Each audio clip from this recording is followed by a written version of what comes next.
आप देख रहे हैं देशवाणी, दहाड़ ही काफी है।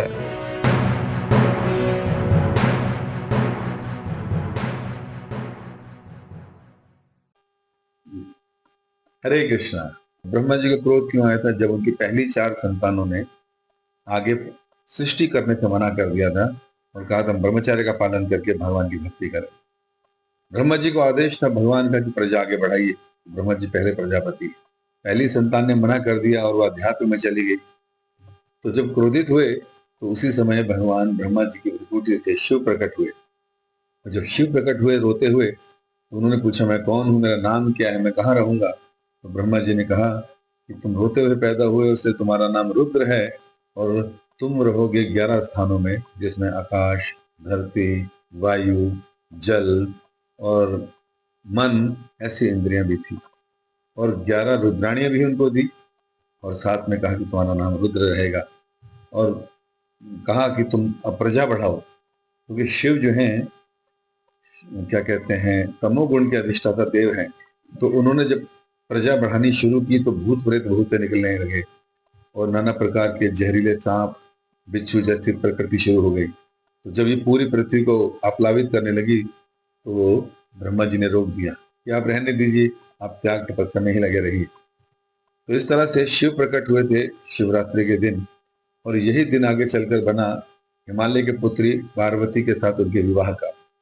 और हम सब जानते हैं शिव का विवाह जब हुआ था तो कितने सारे भूत प्रेत सब प्रकट हुए थे और वो सब उनकी जो है बारात में थे। तो इस तरह से आज जो दिन है वह है महाशिवरात्रि का, उनके जन्म का भी और उनके विवाह का भी। और हम ये भी जानते हैं कि शास्त्रों में कहा गया वैष्णव नाम यथा शंभु, जैसे नदियों में गंगा, शास्त्रों में जो है भागवत पुराण, उसी तरह वैष्णव में जो बात की जाती है तो शिव परम वैष्णव है, भगवान के परम भक्त हैं। और उनका जीवन जो है बहुत त्याग और तपस्या का रहता है। हमने देखा है भगवान शिव से लोग बहुत सी चीजें मांगते हैं, लेकिन भगवान शिव जैसा बनना नहीं चाहते। तो हमारी प्रार्थना सबसे कि भगवान शिव का जीवन देखिए कैसे त्याग तपस्या का छाल पहने जो है रहते हैं, सदैव भगवान के नाम जप में लगे रहते हैं और अपनी पत्नी के साथ जब बात भी करते हैं तो श्रीमद् भागवतम की कथाएं सुनाते हैं। और एक वृक्ष के अंदर पूरा नीचे बैठकर पूरा जीवन हमने देखा कि शिव ने बिता दिया।